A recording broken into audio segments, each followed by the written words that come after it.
Hello everyone, and welcome to our webinar entitled Modulating the Gut Microbiome and the Role of Probiotics and Prebiotics.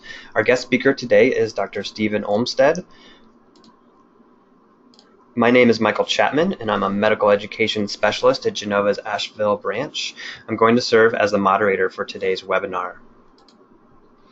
We would like to welcome Dr. Stephen Olmsted. Stephen Olmsted graduated from the University of New Mexico with distinction in biology and chemistry. He attended the University of New Mexico School of Medicine. He trained in internal medicine at Harvard Medical School, Massachusetts General Hospital. Dr. Olmsted completed a cardiology fellowship at the University of Washington, and he is board certified in both internal medicine and cardiovascular diseases. Dr. Olmsted served in the U.S. Public Health Service Commission Corps in the Indian Health Service, and for many years, Dr. Olmsted was clinical assistant professor in medicine at the University of Washington Medical School in Seattle. He also served as advisor to the King County Natural Medicine Clinic during its inception and consulted to the Office of Alternative Medicine after it was first established at the National Institute of Health. He has long been an advocate of rigorous scientific research on complementary medical therapies, and he has more than 30 years of experience in clinical trials, registries, and basic research. In 2005, Dr. Olmsted joined ProThera as its Chief Science Officer, and Dr. Olmsted provides scientific support to both technical services and marketing at ProThera. He designs and directs clinical trials of ProThera products, including probiotics. Dr. Olmsted's current interests are in the development of innovative probiotic and prebiotic formulations and the use of nutraceuticals to disrupt dysbiotic biofilms. And one of the most common questions we get asked during the webinars is about availability of this presentation and the slide deck. These materials will be available on our website within a week of the webinar. If you're interested in having these resources, please click the Clinicians tab on the home page where you will find access to our webinars, or you can also log in to find the webinars in your MyGDX account. If you do not have a MyGDX account, please click on the Getting Started link on our home page. And without further ado, I'm going to turn the controls over to Dr. Olmsted. Great. Thank you very much. As mentioned, my name is Stephen Olmsted, and I'm happy for this invitation to speak about one of my favorite topics, which is probiotics. I do work for ProThera. I'm their Chief Science Officer, and in the interest of full disclosure, we do market the Claire Laboratories hypoallergenic, high-potency brand of probiotics. So keep that in mind when you evaluate what I'm saying. So let's talk about the intestinal microbiota. So this is essentially an organ within us, and we'll get into this more. It's composed of over 100 trillion microorganisms. To put this in perspective, the microbiota, the gastrointestinal microbiota, contains 10 times the number of human cells. So although in terms of absolute mass it's quite small, in terms of numbers, it's quite large relative to us. So we are definitely composite organisms, meta-organisms, if you will. When you look at the amount of genetic information, the microbial genetic information just dwarfs the human genome. Most of what's going on genetically in our body is in fact microbial, and there's quite a bit of crosstalk that takes place. And we've focused on the bacterial microbiota, but it's now being appreciated that there are other contributing organisms such as the archaea, certainly fungi, and to an extent that which we really have no idea, the millions of viruses, trillions of viruses that are within us. So all of this is taking part in forming the microbiota.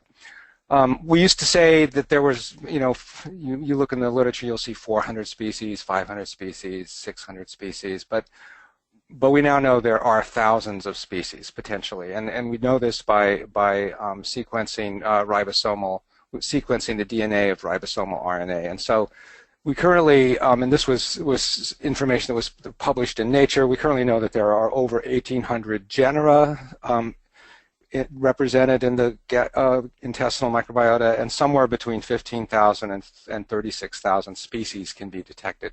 Nobody harbors all of these. And so the average person is going to harbor somewhere around 150 species. These are dominated by two divisions. Two phyla are very large organizational categories of organisms. So, for example, a phylum would be the Chordata. So we're a member of the phylum Chordata, but obviously there's lots of diversity among members of the phylum Chordata, including the various different vertebrates, which is just one family in that. The microbiota is dominated by two divisions. The Firmicutes, these are gram-positive organisms, it's usually about 64% of the population, and the Bacteroidetes, these are gram-negative organisms, and that's usually about 23%, at least in Western populations. There's some variability in this, and we'll talk about that later. The vast majority of organisms in the intestinal microbiota are anaerobic, strictly anaerobic, fastidious. We can't culture most of them. That number ranges, I see in the literature, anywhere from 70% to 90%. A lot of these organisms, we just can't reproduce the conditions that they need for optimal growth, and it may well be that they can't be grown in isolation, that they need to be grown along with other organisms that perhaps are supplying them something critical that they need for optimal growth. I mentioned that you can conceptualize the microbiota as an organ, and I think that's a really important concept to grasp. So that this collection of microbes within our gut is in every sense an organ like your liver or your kidney. It weighs about 1.5 kilograms. This is all the stuff in there. And the metabolic activity here rivals that of the liver. There is just so much that's going on in this community within our guts, primarily within the colon, the distal ileum and colon. We know that it's responsible for immune and GI maturation. We know that. That's been well established. Most of this has been established using what are called notobiotic animals, or basically germ-free animals, and then introducing known amounts of bacteria into their guts to see what happens. But the immune system and the gastrointestinal system don't mature normally. And they don't continue to function normally unless there is an intact, diversified, eubiotic microbiota. But we have been discovering that all sorts of other organ systems don't mature and develop normally, and this includes the central nervous system.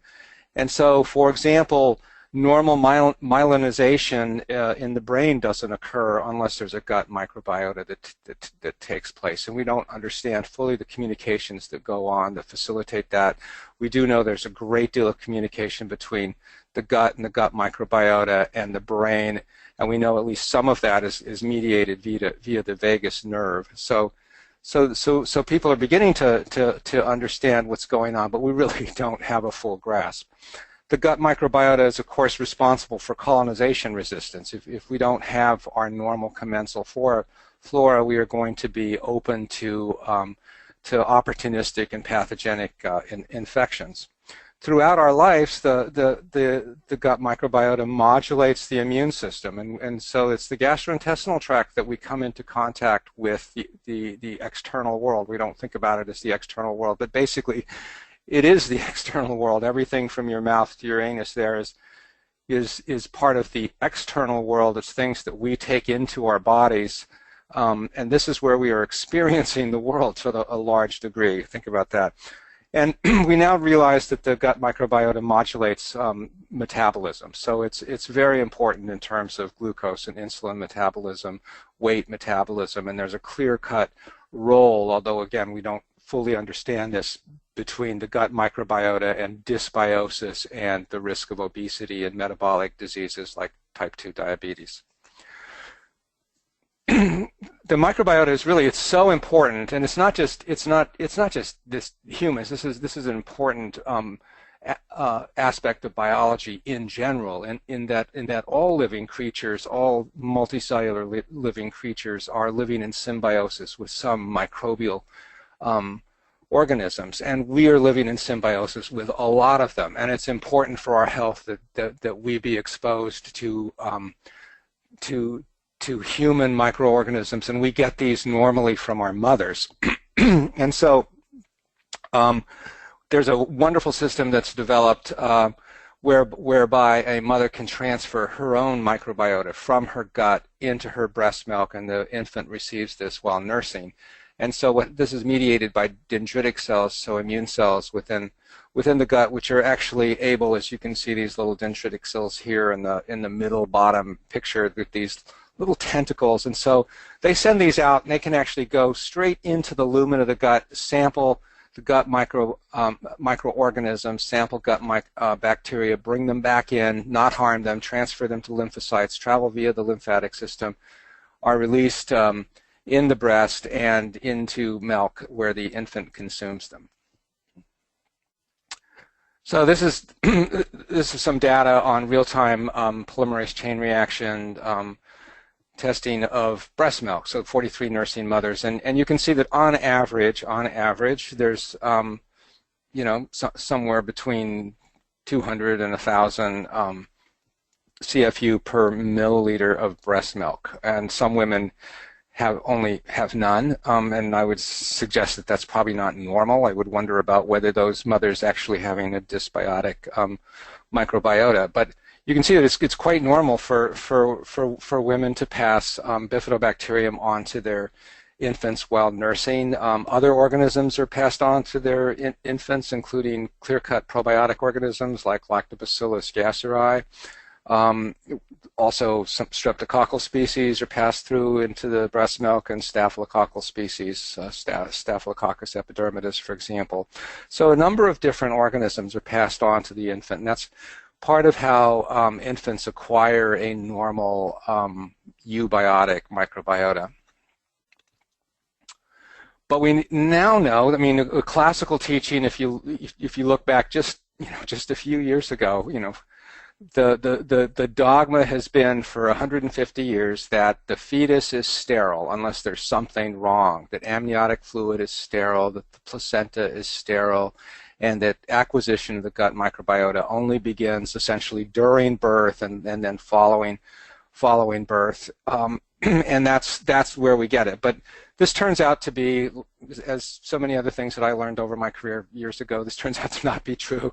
And we now know that amniotic fluid is not normally sterile, that you can find small populations of bacteria, and all of these different genera are listed here on the right of the slide. As you look at it, you can find Enterococcus, Staphylococcus, Streptococcus, Klebsiella, Bacteroides, Bifidobacterium. All of these can be found in the amniotic fluid. And then, of course, because the fetus is drinking the amniotic fluid during development, these then inoculate the meconium.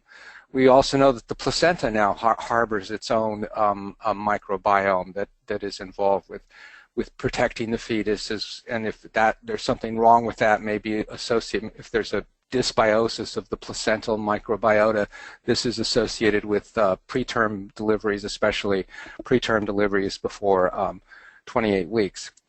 So the microbiota occurs before birth, starts to occur before birth, but really takes off after birth. So the baby, as it's being born, is covered with the microbiota of the cervix, of the vagina, and of the perineum. And then there's great homology between the organisms. You can find, for example, E. coli serotypes in the nasopharynx of an infant after birth. That's going to match up perfectly with E. coli and found in the mother's feces, for example. A lot of these Streptococcus and Enterobacteriaceae organisms are aerophilic, and they get into the intestines. They're swallowed by the baby, and they grow, and they essentially set up the anaerobic environment that's required for Bifidobacterium and Bacteroides and various Clostridia clusters. And so you get an establishment of this predominantly anaerobic flora that occurs, within the first week of life. And then if the baby is breastfed, the baby develops a Bifidobacterium predominant microbiota, and that's normal. And babies who are not breastfed don't develop a normal Bifidobacteria predominant microbiota. and that has health consequences for them. And babies that are born by cesarean section don't develop, they have a dysbiotic microbiota because they haven't had that initial exposure. And of course, the worst thing is to be born by C-section and be formula fed and to spend a lot of time in the hospital, and those poor infants don't develop anything close to a normal microbiota. But there is this microbiota that develops during infancy, then becomes more adult-like after weaning and exposure to solid foods, and you have a predominance of the firmicutes, the gram-positives, which include things like Lactobacillus, Clostridium, Bifidobacterium. I'm sorry, not Bifidobacterium, but Lactobacillus and Clostridium, and Eubacterium, and then you have the Bacteroides, and these become more predominant as one is older, and you have a decrease in Bifidobacterium as one ages. And there are many people that speculate that this decline in Bifidobacterium numbers with age contributes to immune dysfunction in the elderly. If all goes well, you come up with a balanced eubiotic microecosystem that keeps potentially harmful bacteria in check, like Pseudomonas or Proteus or Staph, and has good numbers of potentially helpful bacteria, which of course are modulating your immune function, are aiding in digestion and absorption of nutrients, stimulating gut motility, synthesizing vitamins, and inhibiting pathogens and potential pathogens. It's a complicated place. This is a complicated slide, but it's just to really illustrate two things. One is that everybody's microbiota is a little different. So we may have similar organisms, but the balance is going to be different from person to person. So for example, here's a healthy 28-year-old woman on the upper left, and she's got over 20% Bifidobacteriales. So she's got a really healthy Bifidobacteria population, and that's a good thing. And then here's this 37-year-old man, and his Bifidobacterial population is down around 5%. And so he's got much more in terms of Clostridia, and you know, there could be some potential health implications for that. So all of these, we just need to realize that there's a lot going on, and that when we're trying to modulate this, we're doing this with tools that aren't very precise or fine. There's been interest in microbiota enterotypes, so that the initial studies published a few years ago in Nature suggested that people could be broken out into those who had Blautia predominant, or Prevotella predominant, or Bacteroides predominant populations. This was based on largely Western populations, as you can see, with some Japanese people studied. So there's a question about, gee, are you going to extrapolate this to the whole world? That there might be some differences, but some additional larger studies have tended to suggest that healthy people do break down into different enterotypes. Probably a lot of this is based on diet, but everybody's not the same, and so the approach to dysbiosis isn't going to necessarily be the same in everybody. Just keep that in mind. The gut microbiota, one of the most important things that it does is to maintain intestinal integrity. And specifically, when we're talking about intestinal integrity, one of the things that encompasses is healthy barrier function. So you don't have a leaky gut, you have good gut barrier function. The integrity of the intestinal barrier is maintained intact. So you're only absorbing things that you need to absorb, and other things like toxins or pathogens are not coming into your body. The commensal bacteria helps with this because it stimulates mucus production. Mucus is obviously an important protective barrier. We know, for example, that people with inflammatory bowel disease have less thick mucus than people with healthy guts. The commensal bacteria stimulate the enterocytes, or the cells lining the intestine, to secrete defensins. These are molecules that, as the name suggests, defend the body against pathogens. They have toxic effects on pathogens. The commensal bacteria produce microcins or bacteriocins. You'll see it referred to. These are these are molecules with toxic effects on pathogens, and part of the way that the commensal bacteria keeps pathogens in check, keeps them from translating across the mucosal barrier, the gut barrier, into the submucosal areas and regional lymph nodes. And one of the most important things that the commensal bacteria do is modulate immune function, and they do this primarily by increasing activity of regulatory T cells.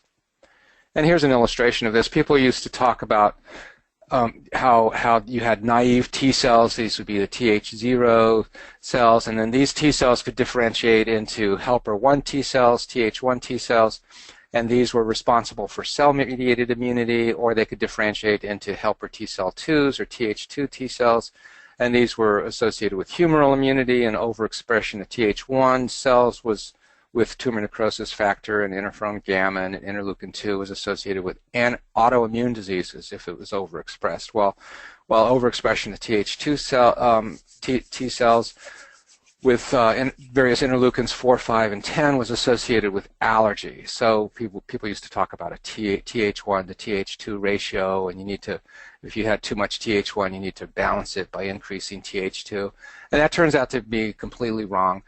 And the important ratio is between regulatory T cells, the Tregs, and the effector T cells, so all these other T cells. And in addition to Th1 and Th2, there are also other helper T cells, Th17s, associated with cellular immunity, and so is Th22, just as Th9 is associated with asthma.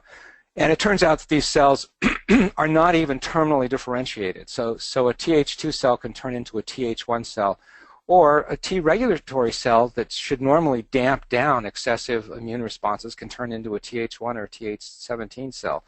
What's important is that it are robust populations of T regulatory cells, and that's where the gut microbiota and that's where probiotics play a major role in regulating and modulating immune function. So, how do we modulate the gut microbiome? We've got 5 different modalities, general big modalities that we can use to modulate the gut biome, and I'm only going to talk about 2 of them, but I want you to know about all of them. One is diet, and this is probably much neglected, and is something, you know, I could spend another hour or a couple hours on is talking about diet, but we shouldn't forget about diet, and it almost strikes me as pointless to take probiotics or take inulin fiber and have a diet of junk food. I mean, it's like, what are you trying to do? So if you don't address the diet, and if you don't clean up the diet, and if you don't encourage the intake of a lot of soluble, for us, undigestible fiber and fresh fruits and vegetables and legumes, then it's going to be hard to really make an impact with other modalities like probiotics and prebiotics. You can also modulate the gut flora with antibiotics, and so, for example, what you'll immediately appreciate, for example, antibiotic therapy, rifaximin of small intestinal bacterial overgrowth. What are we doing? We're trying to modulate the gut microbiota. We're trying to decrease populations. There's a whole literature on antibiotics and Crohn's disease. So you know, it's the problem with antibiotics is that how do we know that we're just killing things, the bad organisms, the organisms that are responsible for diseases, and you either have a drug with really limited spectrum like rifaximin that doesn't appear to harm healthy commensal bacteria, or you have other antibiotics that are potentially more toxic. But this is a way of modulating the microbiota. And then finally you have fecal transplantation, again way beyond the scope of this presentation, but a very exciting area. Obviously what's available to us as probiotics is really limited in terms of the actual population that's composing a healthy gut. Fecal transplantation allows you to transplant what you hope, you do your best to document, is a healthy microbiota from a donor into somebody significant problem like recurrent Clostridium difficile disease, which is obviously potentially fatal disease, or it's even being done in inflammatory bowel diseases with some success. And in this country, anyway, the FDA says that it's regulating this and it's experimental, but it's very exciting. So in terms of definitions, probiotics, the term was first used in 1965, and what it referred to was microbially produced, so growth factors produced by microbes that promote good microbes, basically. And so Fuller in 1989 expanded that to say that these were live microbial feed supplements.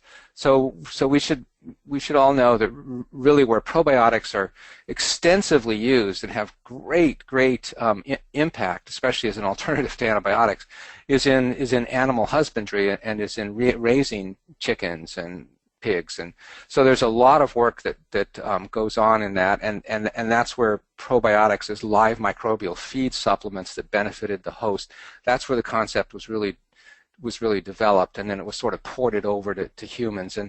And a currently accepted definition of probiotics is these are viable microbial food supplements that have a beneficial influence on human health. So so a couple things. It has to be microbes. They have to be viable. They can't be dead if it's going to be a probiotic, and they have to have a health benefit. Sort of by definition, if there's no health benefit, it's not a probiotic. Now, prebiotics are non-digestible substances, so substances that we don't have the enzymes to digest that stimulate the growth and or activity of selected GI microbes. So it doesn't mean that you have to increase populations of certain beneficial microbes. You just have to increase their activity. And in fact, there are many people, there's this concept of functional dysbiosis. So there may not be something on a stool test that really that jumps out at you in terms of too much of this or too little of that, but functionally in terms of what sorts of enzyme activities and what sorts of nutrients are being produced, that might be where the dysbiosis is, and so that could be moderated by prebiotics, and then a symbiotic is just a combination of probiotics and prebiotics. That's all a symbiotic is. So, just a brief history of probiotics. I like the concept of essential probiotics, like essential vitamins. We have evolved with these organisms, and in fact, there's a great paper in Nature this past month looking at humans and their nearest relatives, chimpanzees and gorillas, and we have evolved with similar firmicutes and similar Bacteroidetes and other organisms. However, in terms of species differentiation, we've all had our own microbiota as humans different from other primates for 15 million years. And we get them from our environment, and we get them from our mothers to begin with, and then we get continual exposure to them as we take in probiotic organisms from our diet, and we find probiotic organisms naturally on fruits and vegetables, and I'm sure that humans discovered thousands and thousands of years ago natural fermentation of different fruits and vegetables and appreciated them. And we know that 10,000 years ago that people started fermenting beverages on purpose, and in fact there's one whole theory about the origin of agriculture, that it had nothing to do with assuring a good supply of food, a reliable supply of food, and had everything to do with securing a reliable supply of beer. We know that yogurt was developed about 3,000 years ago. Basically, fermented foods have been part of the human fabric for a long time. And Hippocrates, of course, the father of medicine, was prescribed sour milk. He realized that there was therapeutic benefit in giving patients with GI disorders sour milk. Pliny the Elder also expounded on the benefits of sour milk, and in fact, Francis I of Francois Premier was cured. He at the time was allied with the Sultan of Turkey, and your complicated European politics, and was sick, gastroenteritis, and was cured by the Turkish physician, cured of dysentery by yogurt. But the godfather of probiotics is Eli Metchnikoff, who won the Nobel Prize in 1908, not for probiotics, but for the description of phagocytosis. But he was the first person to really draw. He worked at the Pasteur Institute, and he was quite aware of microbes, and he was the one that made it that understood that taking in fermented foods like yogurt made possible the prolongation of a healthy life, and he wrote this in his seminal work, The Prolongation of Life, which was published just about 110 years ago. So the types of probiotics, most of the probiotics that are available to us are organisms that have been used in food and beverage production. So keep that in mind. That's why we have these. That's why the FDA lets these in on the market, is that there has been a lot of experience, in many cases thousands of years of experience with these organisms. So they're generally divided into lactic acid bacteria, lactobacillus species. Of course, some people would quibble about whether the Bifidobacterium species should, strictly speaking, be called a lactic acid bacteria. Acetate's a more preferred end product for them, but many people lump them in. Streptococcus thermophilus, this is a traditional yogurt starter, highly adapted streptococcus, not pathogenic. Enterococcus faecium, lactococcus, leuconostoc, pediococcus. These are all organisms that produce large amounts of lactic acid. Then there are the non-lactic acid bacteria. There's the bacillus species. These are often referred to as soil-based organisms. There's the Propionibacterium species, and there's E. coli nisla. It's a specific strain of E. coli isolated from a German soldier in 1917. Everyone else in his unit died of dysentery. He survived, and the German physician astutely noted that it was probably because of his microbiota and isolated this particular E. coli. This is available, and there's some good evidence that it's beneficial in Crohn's disease, for example. And then the non-pathogenic yeast, Saccharomyces boulardii. Lactobacillus characteristics, these are gram-positive rods. They can also have a coccobacillary form. They don't make spores. Broadly divided into homofermentative, so the 85% plus of their fermentation end product is lactic acid, or they're heterofermentative, so in addition to lactic acid, they also make carbon dioxide, ethanol, and acetic acid. They digest and metabolize proteins and carbohydrates, make B vitamins, vitamin K. They break down bile salts. They are intimately involved with modulating immune function, and they inhibit a variety of pro-inflammatory mediators. And clinical studies and animal studies over the years have shown that lactobacilli have active antimicrobial properties against a wide variety of pathogens, gram-positives, gram-negatives, and yeast.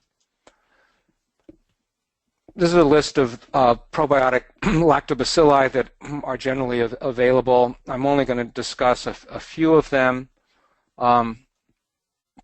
in detail. Lactobacillus acidophilus, this is the prototypic probiotic. If anybody's ever heard of a probiotic, what they've heard of is Lactobacillus acidophilus. Important to realize that a lot of strains that 20 years ago were classified as Lactobacillus acidophilus have since been reclassified, so that can be a little confusing when you look at the literature. Currently, it's thought that Lactobacillus acidophilus is a transient species, meaning that it's only going to be there if you're taking it in your diet. A lot of what used to be classified as endogenous Lactobacillus acidophilus has now been reclassified as like Lactobacillus salivarius or Lactobacillus gasseri.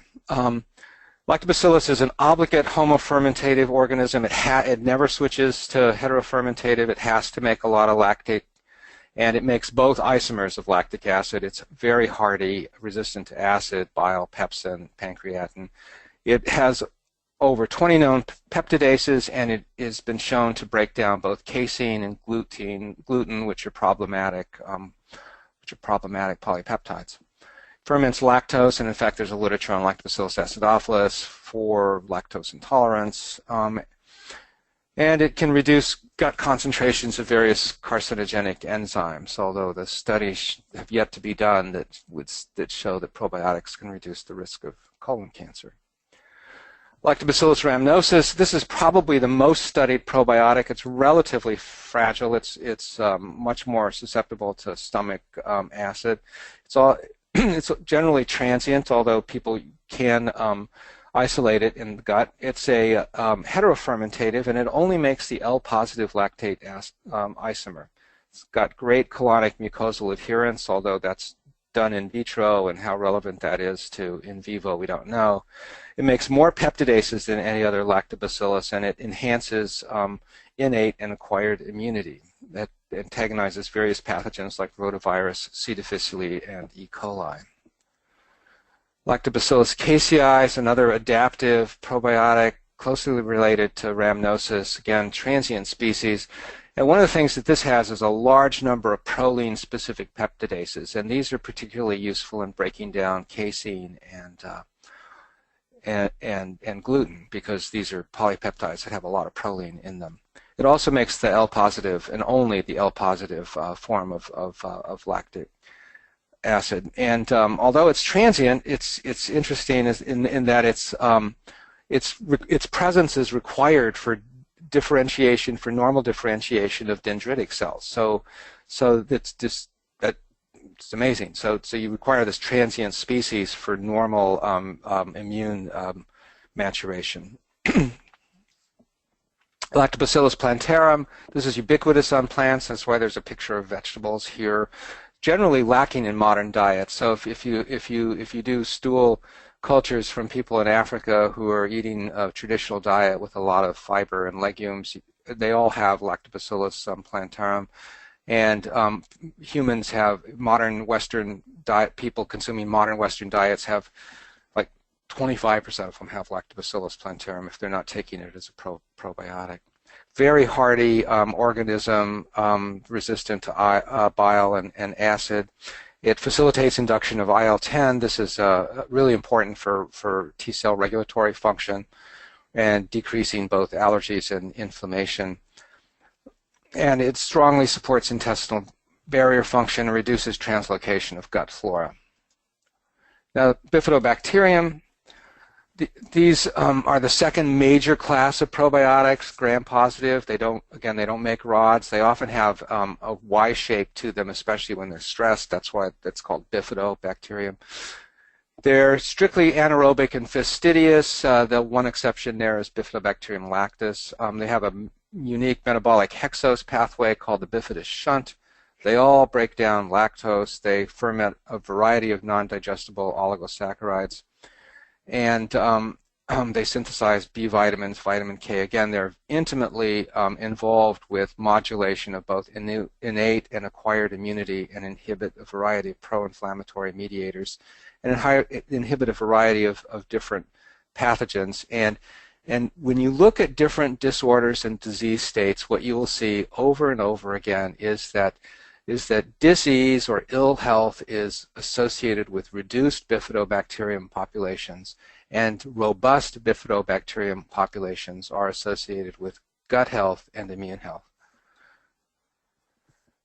These are the major Bifidobacterium probiotics, and we'll discuss some of them in a little more detail. So Bifidobacterium longum, this is often, so if you're fortunate enough to have a dominant Bifidobacterium microbiota, it's usually going to be the Bifidobacterium longum that's dominant. It ferments a variety of oligosaccharides, like they all do, resistant to bile salts. It's able to inhibit enterotoxigenic E. coli receptor binding, inhibits Clostridium proliferation, enhances GI secretory IgA response to dietary antigens, hence it reduces dietary allergies, and it modulates cytokine responses to respiratory antigens. And you might think, oh, well, how could it do that?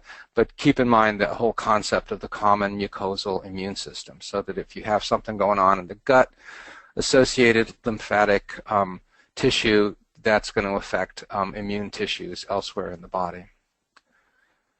Bifidobacterium bifidum there are smaller populations of this organism, this healthful organism, found in allergic infants. Populations of bifidum, B. bifidum, tend to decline with age. Talked about how people speculate that reduced immune function, increased susceptibility to disease in the elderly may be in part related to reduced bifidobacterium populations. Obviously, with its ability to suppress total and antigen-specific IgE production, it's going to be protective against allergies. It enhances IgA response to Clostridium difficile antigen toxin A, rather. And it's been shown together with Lactobacillus acidophilus to support a normal microbiota during antibiotic therapy and reduces testing for C. difficile toxin A. Bifidobacterium infantis, as you can deduce from the name, this is very frequent in infants, rare in adults. If you're a breastfed baby, your microbiota should have lots of Bifidobacterium infantis. That's a good thing. It suppresses populations of Bacteroides vulgaris, reduces pro-inflammatory cytokine production, improves various cytokine ratios in irritable bowel syndrome, and together with acidophilus, L. acidophilus, reduces the risk of necrotizing enterocolitis in very low birth weight infants. So, B. breve, Bifidobacterium breve, this has been shown to reduce the populations of pathogens, Bacteroides flagellus and Clostridium perfringens. It improves weight gain in very low birth weight infants, stimulates Peyer's patch B cell proliferation. So again, it stimulates normal maturation of the gastrointestinal immune system. Relatively hardy organism, resistant to acid, bile, pepsin, pancreatin, and enhances B cell antibody production. In fact, there's some work that it improves the response to immunizations. It can antagonize rotavirus and decreases rotavirus shedding. Just going to touch briefly on bacillus characteristics. These are frequently misbranded, misidentified organisms. So if you're going to use bacillus probiotics, be sure that it's from a reputable manufacturer. These are sporulating rods. These are facultative anaerobes. People used to think that any bacillus that was in the gut was just there because it was on the carrot that you consumed or the potato or whatever, and that these were transient. But it turns out that with some species like Bacillus subtilis, there are more of them in the gut than you could explain just simply by ingestion. So low levels of them are definitely commensal. And bacilli are commonly used in fermented fish and manioc and soy food. So, for example, that Japanese food natto, that's produced by Bacillus subtilis. So there's evidence that they're useful in irritable bowel syndrome and prevention of antibiotic-associated diarrhea. They can inhibit pathogens. They make bacteriocins and lipopeptides, and they definitely promote colonocyte health. So there's a role for them, but they're frequently misbranded. So make sure you're getting them from a reputable company. These are some of the Bacillus probiotics that are used. Primarily Bacillus coagulans and Bacillus subtilis are the most important. Now, Strep thermophilus is a lactic acid bacteria. This is a traditional cheese and yogurt starter. It's highly adapted to living on lactose. It's transient. There's proto-cooperation with Lactobacillus bulgaricus, which is another yogurt starter. And it has a variety of different clinical uses, from rotavirus to improvement in ulcerative colitis and maintaining remission in ulcerative colitis and other inflammatory bowel diseases. And there's some evidence that it can provide protection from pathogenic Streptococcus species. Saccharomyces boulardii, this is this probiotic yeast, transient, non-pathogenic. It was discovered by a French mycologist, Boulard, who found it in Southeast Asia. People were brewing a tea from lychee nuts to treat dysentery, and he figured out that it was the Saccharomyces boulardii that was the active principle in these teas. This is a very hardy organism and does an amazing number of things. Increases brush border enzyme activity. It's the one intervention that is going to increase intestinal short-chain fatty acids and secretory IgA concentrations more than anything else that you can do. It has a powerful protease that inhibits Clostridium difficile toxins A and B, antagonizes Candida in the gut, and it's the one probiotic that has been shown to be effective, at least as an adjunct against against unicellular parasites like Entamoeba histolytica and Giardia. And there's actually one study that showed that it was just as good as metronidazole in treating Blastocystis hominis. Now, probiotics, the documented uses of probiotics, there's a literature that supports the use. There are meta-analyses that supports the use. It's not really controversial. People can argue about the quality of the studies and that sort of thing, but there is a literature that supports the use in antibiotic-associated diarrhea, Clostridium-associated diarrhea, various other diarrheas, community, travelers, a use in inflammatory bowel disease, irritable bowel syndrome, and vaginal dysbiosis, so Candida vaginitis and bacterial vaginosis, recurrent urinary tract infections in women, allergies, atopic dermatitis, eczema, lactose intolerance, hyperlipidemia. There are things that people are looking at now, like probiotics in weight loss, probiotics in blood sugar control, probiotics in depression, probiotics in anxiety. So there's a lot of the documented uses are expanding for probiotics. Well, let's just look at some of these. The antibiotic-associated diarrhea, this is disrupted GI microbiota due to antibiotics. That's what this is due to. And so everybody with antibiotic-associated diarrhea, the common denominator here is that they have decreased colonic concentrations of short-chain fatty acids. But up to 50% of the cases are due to Clostridium difficile, but everybody's got decreased short-chain fatty acids. So basically the antibiotics are killing off the organisms that make short-chain fatty acids, especially butyrate, so acetate, propionate, and butyrate. And butyrate is, in particular, is important. It's nutritive to colonocytes. Colonocytes don't get this. They don't do what colonocytes do, which is absorb water, absorb salt. And so you get diarrhea. It's common, how common it is, it depends on the series you look at, but it's common. So, children anywhere from 11 to 50%, adults 5 to 39%, take your pick, depends on the series, patient population, etc. And the definition is that of antibiotic-associated diarrhea is any diarrhea otherwise unexplained that takes place within 2 months after a course of antibiotics. Probiotics work, and so here's a large meta-analysis that was done by Lynn McFarlane, and she looked at all of these different trials, and these are different probiotic preparations and formulas. So, for example, SB is Saccharomyces boulardii, LGG is Lactobacillus rhamnosus GG, Bacillus coagulans, Bifidobacterium lactis. Enterococcus faecium. So all of these different Lactobacillus acidophilus. So all these different protocols.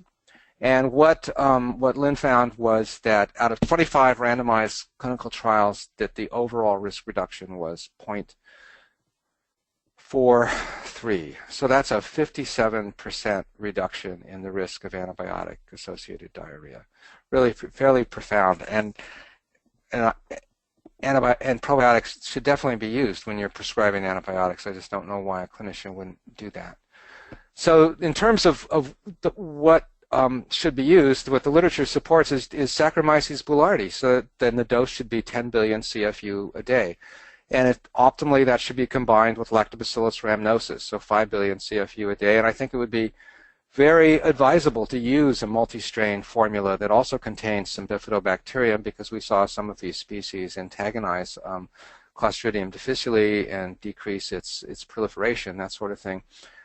Also, one should consider using prebiotics, specifically inulin prebiotics, to increase short-chain fatty acid producing population. So we don't have Eubacterium and Roseburia available to us as probiotics, but we can increase their populations and activity by giving people prebiotics.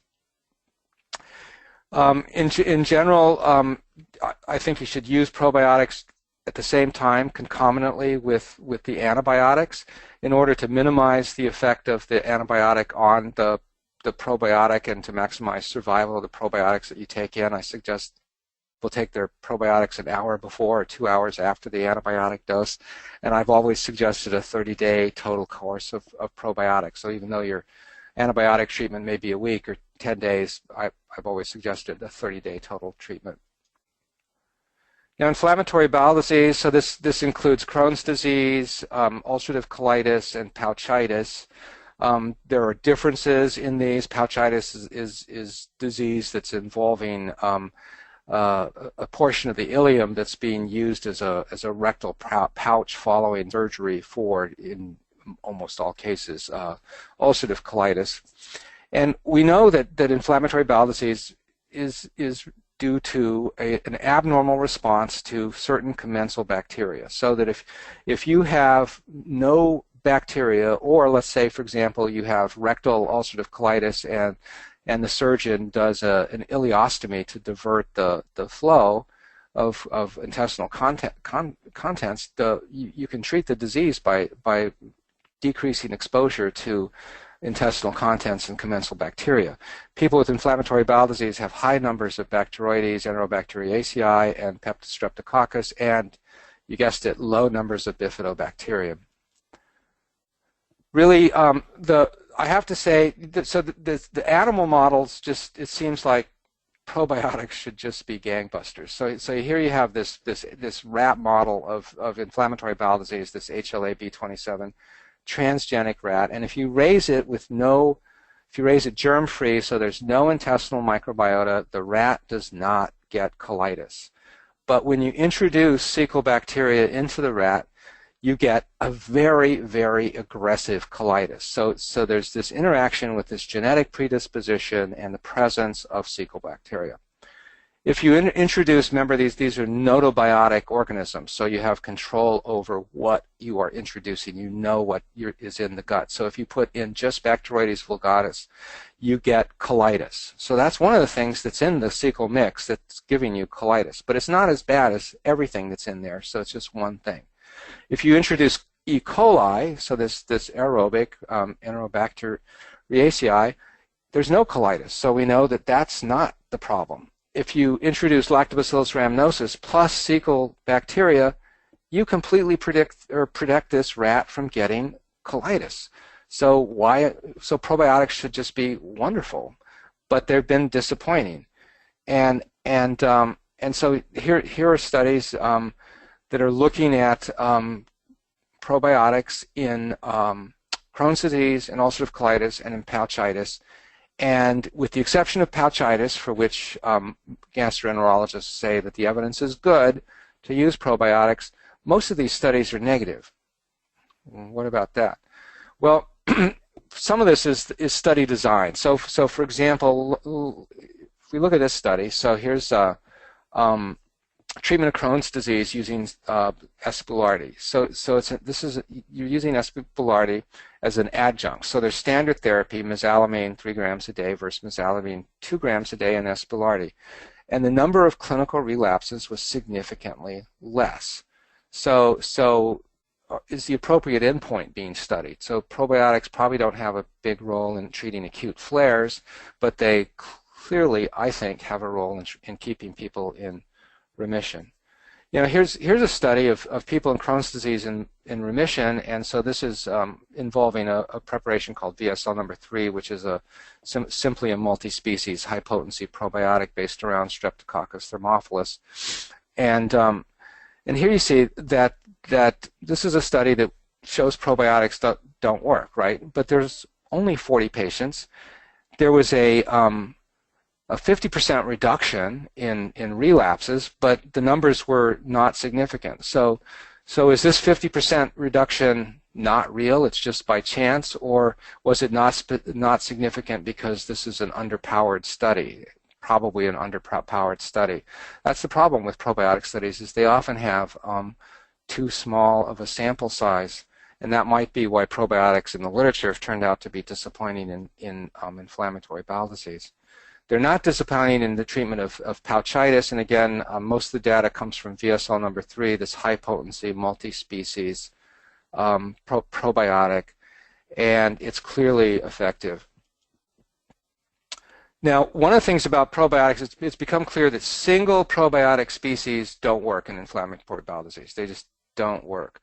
But if you but combining them with inulin, so for example, prebiotics, so for example, in this study here at the bottom where they combined inulin and fructooligosaccharides with Bifidobacterium longum, they had great results. 18 patients, active ulcerative colitis, and they were assessed clinically, sigmoidoscopically, and histologically, and they had significant improvement clinically, and improvement in their sigmoidoscopy scores, and decreased tissue inflammation, increased healing. So the combination of Bifidobacterium probiotic with prebiotics is beneficial in this population. People have looked in an open-label study at inulin alone, 15 grams a day. Don't start anybody at 15 grams a day, but work up to that. And again, significant improvement and also increased Bifidobacterium populations. Prebiotics are a great way of increasing Bifidobacterium populations. And again, inulin has been used alone in pouchitis, again with some benefit. So probiotics plus prebiotics are the way to go in inflammatory bowel disease. So my suggestions for inflammatory bowel disease, for remission, use Saccharomyces boulardii. I tend to advise people if they get a response to go a month without it, 3 months on, a month without. Just because Saccharomyces boulardii isn't part of the normal microbiota. For Crohn's disease, I would combine that with inulin-based prebiotics and a multi-species high-potency probiotic in the dose range of 200 to 400 billion CFU a day. For ulcerative colitis, the dosing, same dose for Saccharomyces boulardii, higher doses for the multi-species probiotics for in the range of 400 to 800 billion CFU. For pouchitis, multi-species probiotics and inulin-based prebiotics are the way to go. Irritable bowel syndrome. This is a common problem. 10 to 20% of adults. Tends to be a benign disorder. Benign in that, not that it causes people a lot of misery, because it does, but benign in that you don't die from it. It's characterized by abdominal pain, bloating, diarrhea, constipation. There's problems with intestinal motility. There's increased visceral sensitivity, and we know that people with irritable bowel syndrome have GI dysbiosis. They have decreased lactobacillus and Conicella populations and increased Clostridium, Ruminococcus, and Veillonella populations. They have this increased hypersensitivity. One of the things that we now know is that probiotic organisms can modulate production or perception of gut pain, and this is a study from Nature Medicine 2007 where they looked at Lactobacillus acidophilus, and basically what they found was that Lactobacillus acidophilus increased numbers of opioid and cannabinoid receptors in this mouse model and was as effective at relieving pain as morphine. So modulation of pain perception may be part of why probiotics are beneficial in irritable bowel syndrome. In a meta-analysis of 19 randomized controlled trials, probiotics were significantly better than placebo, and the risk reduction was 0.71, so there was a 29% improvement. The number needed to treat was small. It was 4, but do keep in mind they're not going to work for everybody, and you're going to have to treat 4 people before you see 1 improvement. The organisms that are found to be efficacious, Bifidobacterium infantis, Lactobacillus plantarum, and again high-dose multi-species probiotics.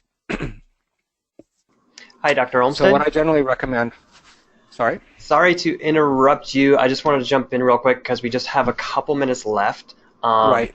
And we have a hard out at the top of the hour, so I was just going to give you a chance to sort of wrap up and then maybe take over controls do a wrap up. Okay. So basically with irritable bowel syndrome, what I recommend is 200 to 400 billion CFU a day. Consider inulin, although I'm doing that less and less. If there's a response, people need to take it indefinitely. You need to rule out gluten sensitivity, food allergies. Consider digestive enzymes. Just with allergies, dermatitis, this is a pandemic. It's affecting a lot of people. An altered gut microbiota is implicated. We know that a number of different probiotic organisms induce immune tolerance, can be beneficial. When people have done meta-analyses, we found that probiotics are important and effective in reducing the incidence and severity of allergies. They're effective when given to pregnant women. They're effective when given to breastfeeding women to reduce allergies in the infants. And they have been shown to reduce atopic dermatitis and eczema during 7 years of follow-up. Probiotics also reduce symptoms and improve quality of life measures in allergic rhinitis. Probiotic selection, you face between monostrain, multi-strain, multi-species probiotics. The evidence really favors multi-species probiotics. Although you will constantly hear it said that that benefits are strain specific. This is a marketing claim, and there's very little science that backs that up, even though academics and regulators are parroting this. It would require head-to-head studies, and these are rare. And when you look at the reason for this, there's not very much difference between strains. And so this is gene sequencing in a patented strain, Lactobacillus acidophilus NCFM and Lactobacillus acidophilus LA14, which we use in our probiotics, and they are 99.98% identical. And the differences that are there are of no importance. Start low, and like 10 to 25 billion a day, and increase slowly. This minimizes symptoms of gas and abdominal discomfort and diarrhea. I suggest taking probiotics with food. The reason for that is that the pH of the stomach with food is significantly higher. Probiotic survival will be better than if you take it on an empty stomach. Probiotics are safe. Doses actually greater than 3.6 trillion have been used in adults, and 110 billion CFU per kilogram in infants have been used safely. They've been used in immunosuppressed patients, and they've been used in hospitalized patients. So in conclusion, multi-species probiotics are supported for use in a variety of different GI conditions. Saccharomyces boulardii supported for the use in antibiotic-associated diarrhea, Clostridium-associated diarrhea, irritable bowel or inflammatory bowel disease, and traveler's diarrhea. Probiotics are useful for the prevention and treatment of allergic disorders. Prebiotics also show benefit for inflammatory bowel disease and allergies. Clinical trials, well-designed, well-conducted clinical trials with relevant formulas are desperately needed in the area, as well as outcome studies. Specifically, I am interested in aging and cancer prevention. So I'd like to thank you for your attention, and open up the floor to questions. And unfortunately, we don't have time for question and answer at this particular point, just in the interest of time. And I want to thank you, Dr. Olmsted, for a terrific presentation. Sorry I had to jump in there. If you have any additional questions, you can contact us at these phone numbers listed on this particular screen, or by calling customer service. And lastly, just wanted to encourage you to look for upcoming webinars on www.gdx.net. Next month we have Dr. Kathy O'Neill-Smith who will be presenting on using the elimination diet in clinical practice. And thank you one more time, can't thank you enough, Dr. Olmsted, for a great presentation. Great, thank you, you're welcome.